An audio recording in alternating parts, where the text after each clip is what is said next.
distance between 2 points. So what you're going to do is the following.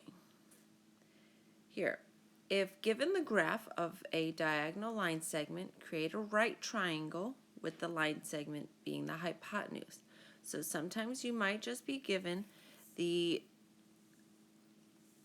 line like I just highlighted over there. What you'll then do is you will create the right triangle. So I have that drawn on here for you already in red. You're going to then count the vertical leg, or the other one, whichever one, doesn't matter first, but count 1, 2, 3, 4, 5, 6. It's 6 spaces vertically and 1, 2 spaces horizontally. So your leg measurements are 6 and 2. Just like you've then been doing the past few days, you'll use a squared plus b squared equals c squared. Square the 2 leg measurements. That will get you the area of the legs. Add those areas together and then find the square root, which will then give you the length of that slanted hypotenuse side. Okay?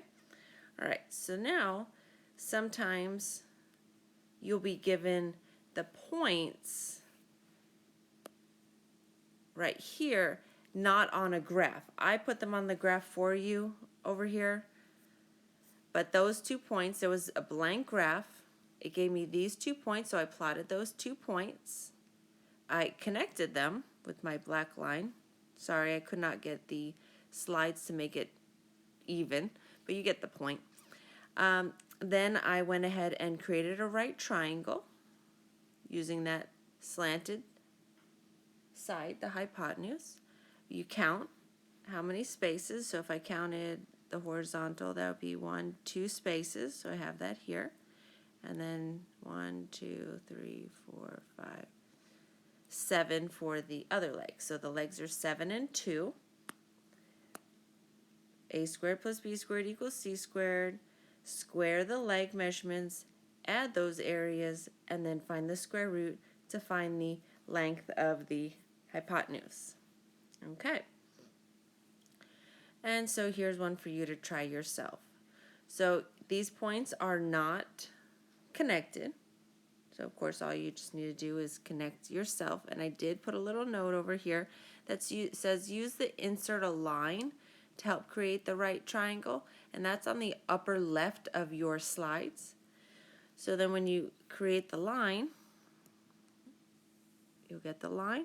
Now you can draw your right triangle this way if you want, or you can draw it this way if you want. So let's see, if I counted, I have 1, 2, 3 for that leg, and 1, 2, 3, 4 for that leg. If I counted the other triangle, 1, 2, 3, and 1, 2, 3, 4. So either way that I do it, I'm still going to get the same leg measurements. So you complete that answer.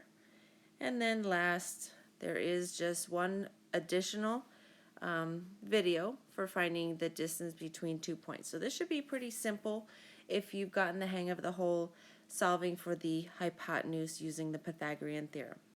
Good luck.